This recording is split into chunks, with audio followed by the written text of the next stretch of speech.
আসসালামু আলাইকুম। তো আশা করি সবাই ভালো আছেন। আজকে আমাদের ভিডিও টপিক হচ্ছে ইন্টারন্যাশনাল চার্জেবল ক্রেডিট কার্ড নিয়ে আমরা কথা বলবো।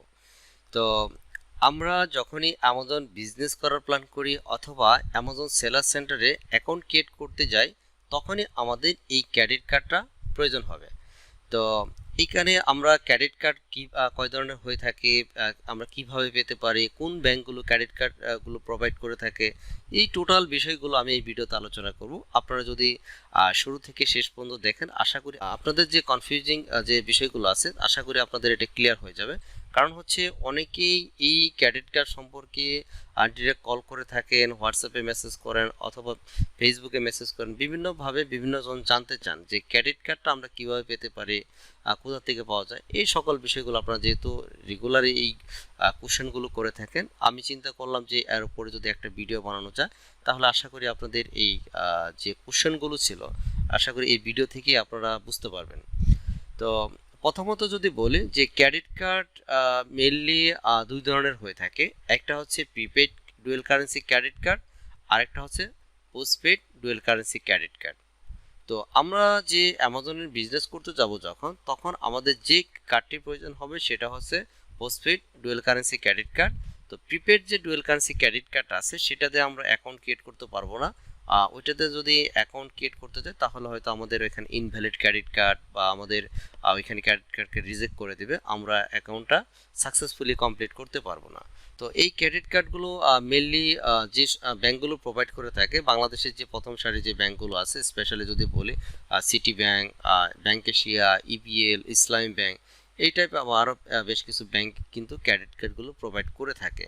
তো এই ক্রেডিট কার্ডগুলো আপনারা চাইলে যে কোনো ব্যাংক থেকে নিতে পারেন বা তাদের সাথে কথা বলে বা আপনার এরিয়াতে যেখানে সুবিধা আপনি সেই সকল ব্যাংকগুলো থেকে নিতে পারেন।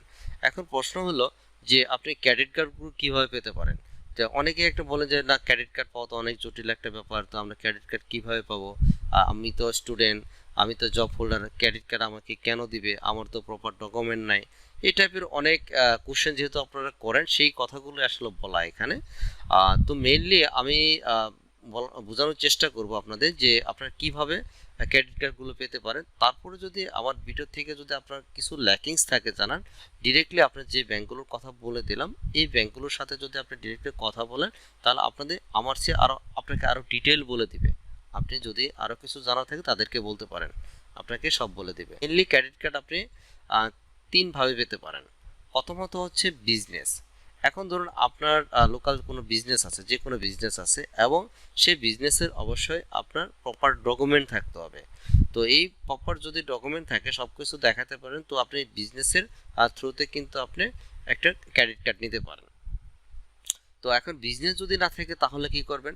তো তাহলে হচ্ছে যে আমরা যারা জব হোল্ডার বা জব করি, তো এই জবের যে স্যালারি অ্যাকাউন্ট আছে, স্যালারি অ্যাকাউন্টের থ্রুতে কিন্তু আমরা ক্রেডিট কার্ডটা পেতে পারি।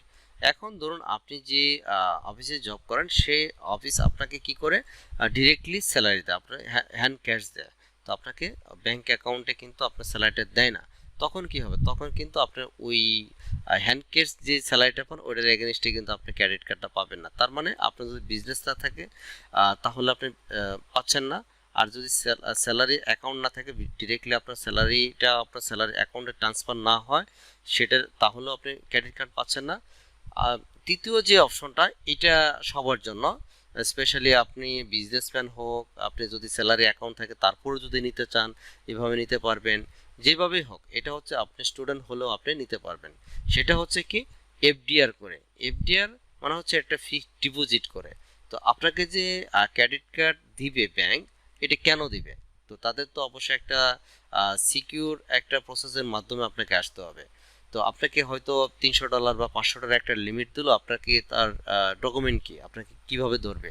তো এই জন্য এই ক্রেডিট কার্ডটা নিতে হলে আপনাকে একটা ডিপোজিট করতে হবে। তো এক এক ব্যাংক এক এক রকম এই ডিপোজিট ইস্যুটা। তো কিছু কিছু ব্যাংক আপনার 25,000 টাকা দিয়ে থাকে, কিছু কিছু ব্যাংক 50,000 টাকা।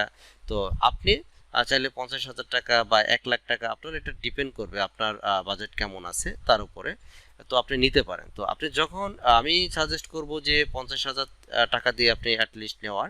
কারণ হচ্ছে এটা নেওয়ার কিছু সুবিধা আছে যদি আপনার পসিবল হয়। আর যদি পসিবল না হয় আপনি চাইলে 25,000 টাকা দিয়ে যে ব্যাংকগুলো প্রোভাইড করে থাকে সেই সকল ব্যাংকগুলো থেকে আপনারা নিতে পারেন। তো আমি কেন বলতেছি যে আপনি চাইলে 50,000 টাকা দিয়ে নেবেন, তো এইখানে লিমিটের একটা ব্যাপার আছে। আপনি যখনই 50,000 টাকা দিয়ে একটা ক্রেডিট কার্ড নেবেন তখন আপনি 50,000 টাকার 90% অথবা 80% আপনাকে লিমিট দিবে আপনাকে ইউজ করার জন্য, বা ওই ডলার অথবা মানিটা খরচ করার জন্য আপনাকে অ্যাক্সেস দিবে। এখন ধরুন আপনি 50,000 টাকা দিয়ে একটা ক্রেডিট কার্ড নিচ্ছেন, তাহলে আপনাকে লিমিট যদি 90% দেয়, তো ধরুন আপনি 45,000 টাকা বা আপনি 400 বা $450 আপনি কিন্তু অ্যাক্সেস পাচ্ছেন। তো আপনি এইখানে কি করতে পারবেন, আপনি ধরুন অ্যামাজনে চার্জ হচ্ছে $39.99 তো এখানে ধরুন আপনি $40 অ্যামাজন কেটে নিচ্ছে, তো বাকি আপনার তো $400 থাকতেছে। এখন আপনি ধরুন অন্য কার্ড বা যেমন পেওনার ওয়াইজ এইগুলো নাই আপনার, তখন আপনি কি করেন, আপনি চাইলে কি করতে পারেন, এই ক্রেডিট কার্ড দিয়েও কিন্তু আপনি আলিবাবাতে সাপ্লায়ারকে কিন্তু পেমেন্ট করতে পারবেন। এটা হচ্ছে সুবিধা। যে সবসময় দেখা যায় যে অনেক সময় ডলারও পাওয়াটা বাংলাদেশে, বিশেষ করে আমাদের কিন্তু ডলারের ক্রাইসিস, ডলার পাওয়া যায় না তা না, ডলার পাওয়া যায়। যেমন পেওনার রেট হচ্ছে আপনার ব্যাংকের রেট হচ্ছে 109 টাকা, আপনাকে কিন্তু হচ্ছে 115 টাকা 20 টাকা, তো যে যে যেভাবে সেল করে, তো সেই ক্ষেত্রে কি হবে, আবার ব্যাংকের যে রেটটা হচ্ছে আপনার 9 টাকা বা 10 টাকা, আলিবাবাতে কিন্তু আপনার প্রোডাক্টটা পারচেস করতে পারতেছেন। কিন্তু আপনি যখনই একটা পেওনার অথবা ওয়াইজ আপনার কাছে ডলার যদি না থাকে, আপনাকে তো আলটিমেটলি পারচেস করতে হবে লোকাল যে কোনো কারো কাছ থেকে। তো দেখা যায় তারা ওই যে যেটা বললাম যে 115 টাকা 20 টাকা, হ্যাঁ, এর নিচে আপনাকে সহজে দিবে না। তো তখন দেখুন এখানে কিন্তু আপনার টাকাটা বেশি খরচ হয়ে যাবে। সেই ক্ষেত্রে আপনি চাইলে বেশি দিয়েও নিতে পারেন, এবং চাইলে আপনার যদি আরও বাজেট থাকে সেই ক্ষেত্রে আপনি 1 লাখ টাকা দিয়েও নিতে পারেন। সেই ক্ষেত্রে অ্যাক্সেসগুলো যেহেতু আরও লিমিটটা আরও বেশি পাবেন। হ্যাঁ, তো ক্রেডিট কার্ডের যে লিমিটটা সেটা হচ্ছে আপনার পার ইয়ারে কিন্তু আপনি $12,000 আপনি কিন্তু ইউজ করতে পারবেন প্রতি বছর। তো এটা $12,000 কিন্তু কম না। যদি আপনার মোটামুটি বিজনেসটা যদি ছোটো বিজনেস হয় সেই ক্ষেত্রে এই ক্রেডিট কার্ড দিয়ে আপনি সব কিছু করতে পারবেন। পাশাপাশি তারপরে যদি আরও যদি আপনার বেশি পারচেস করতে হয়, যে হ্যাঁ আমার তো প্রতি মাসে 1-2 লাখ টাকার বা 1-2 হাজার ডলার প্রোডাক্ট পারচেস করতে হবে, তখন কি করবেন? তখন দেখা যায় যে আপনার এই ক্রেডিট কার্ডের লিমিটটা হয়তো 3 মাস বা 6 মাসে শেষ হয়ে গেল, $12,000 শেষ হয়ে গেল, আপনার লিমিট নাই আর, তখন কি করবেন? তো তখন আপনি চাইলে পেওনার অথবা ওয়াইজ অ্যাকাউন্ট দিয়েও কিন্তু আপনি সাপ্লায়ারকে পেমেন্ট করতে পারবেন। আপনার যে ওই পেওনার অথবা ওয়াইজের যে কার্ডটা পেয়ে থাকে এটা কিন্তু ডেবিট কার্ড, তো এই ডেবিট কার্ড থ্রুতেও কিন্তু আমরা সাপ্লায়ারকে কিন্তু পেমেন্ট করতে পারবো, তো সেটা নিয়ে কোনো সমস্যা নাই।